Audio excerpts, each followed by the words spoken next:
Quem nunca? Quem nunca se viu discutindo futebol, política e religião? Propositalmente, deixei esse copo de cerveja aqui, porque eu acredito que nos bares da vida, todos nós em algum momento já nos pegamos discutindo futebol, política e religião.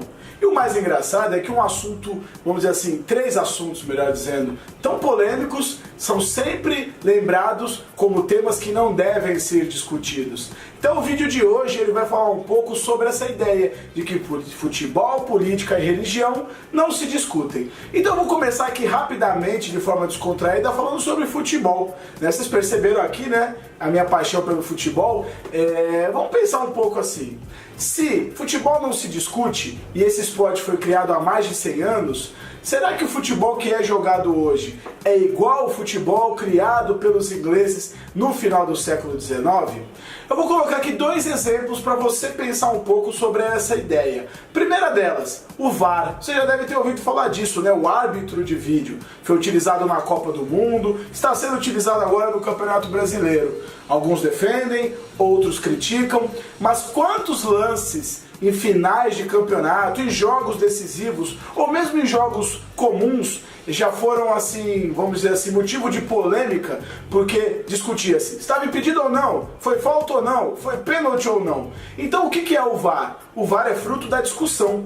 Mas de que discussão? A discussão técnica. Então, profissionais envolvidos no esporte se pegaram num determinado momento e disseram: bom, precisamos rediscutir ou discutir novamente as regras do futebol. E a tecnologia de vídeo, num mundo tão globalizado, num mundo tão tecnológico, se viu como um recurso necessário para incrementar a justiça no esporte. Vamos lembrar aqui que em 1966, na final da Copa do Mundo, a Inglaterra, que foi campeã, um dos gols que ela fez na final, a bola não entrou. Obviamente que na década de 1960 não se tinham recursos tecnológicos que nós temos hoje, mas a mesma Inglaterra, alguns mundiais atrás, também foi prejudicada em um jogo com uma bola que claramente entrou e não foi dado o gol até do jogador Frank Lampard. Então a tecnologia, ela é o que? A discussão sobre a regra e sobre a justiça no futebol. Vamos mudar de assunto agora e falar um pouco de religião. Religião não se discute. Então a primeira coisa que a gente vai conversar aqui é a seguinte: se discute sim.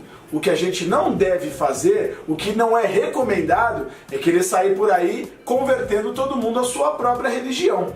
Vamos pensar um pouco aqui historicamente. Se acusa com propriedade, com razão, os católicos e os cristãos que quando chegam no Brasil no século XVI, tentam e conseguem, né, catequizar os indígenas que aqui moravam no nosso território. Esse é o tipo de diálogo que não deve existir entre religiões, converter o outro à força. Agora, por que não se discutir religião? Ou melhor, por que não se discutir a amplitude da religião na vida social? Vamos pensar um pouco aqui. A Igreja Católica é muito criticada porque no final da Idade Média, ainda no início da modernidade, houve a Inquisição. E todos gostam de falar porque a igreja queimava fiéis ou infiéis naquele período. Realmente, a própria Igreja Católica reconheceu os erros do passado. Mas essa mesma Igreja Católica, nos dias de hoje, aqui no Brasil, promove a campanha da fraternidade, que é um momento onde a igreja se compadece e quer discutir temáticas sociais relacionadas à vida da população brasileira. Se a religião não discutisse, se a religião não fosse fruto de debate, ainda estaríamos presos naquela mesma igreja que queimava pessoas há alguns séculos atrás. Então, mais um exemplo aqui de que a discussão e o debate são fundamentais para que haja mudança e para que haja crescimento. Para terminar, eu vou falar hoje sobre política. Obviamente que o assunto política vai ser um tema que nós vamos abordar muito aqui nos nossos próximos vídeos, sempre do ponto de vista, ou sempre partindo do ponto de vista filosófico. Mas vamos pensar um pouquinho. Hoje se discute muito a democracia, né? E essa democracia, que por muitos, vamos dizer assim, tida como deficitária, como polêmica, ou como, ela não funciona, ela era muito pior se fosse aplicada da maneira como era na Grécia Antiga, por exemplo. Então, para você que talvez não saiba, na Grécia Antiga, quando aqueles cidadãos livres criam a democracia ela era algo que só compreendia, isto é, só tinha inferência na vida de aproximadamente 10% da população. Eram esses 10% da população da cidade de Atenas, principalmente, que debatiam os assuntos ligados à vida política. Só que, imagina, os outros 90% de pessoas que viviam naquela cidade, que viviam naquele lugar, tinham as suas, vamos dizer assim, vidas controladas por apenas 10% das pessoas.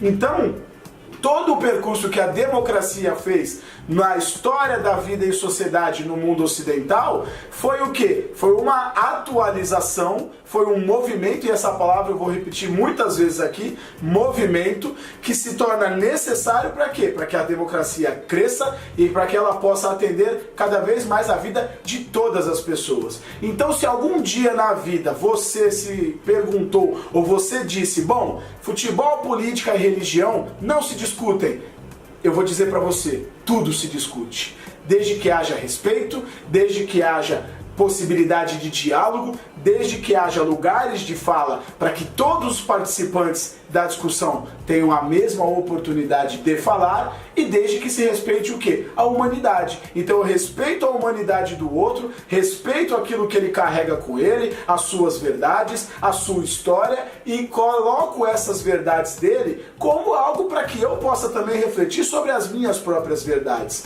Nenhum homem é uma ilha e nenhum homem é dono de todo o conhecimento. Então se nenhum ser humano é dono de todo o conhecimento, por que eu não vou me abrir ao debate? Por que eu não vou me abrir ao diálogo? Então a dica dessa semana fica para que você que está assistindo esse vídeo pense um pouco. Quando foi que eu me fechei para espaços de debate e para espaços de diálogo? E se eu fiz antes isso, por que agora eu não posso mudar? Mude. Pensar sempre é bom. O meu pai me dizia sempre que só muda de ideia quem tem. Então se nós somos seres que pensam, se nós somos seres que produzem, se nós somos seres de ideias, por que limitarmos a nossa ideia apenas às nossas verdades? Um abraço.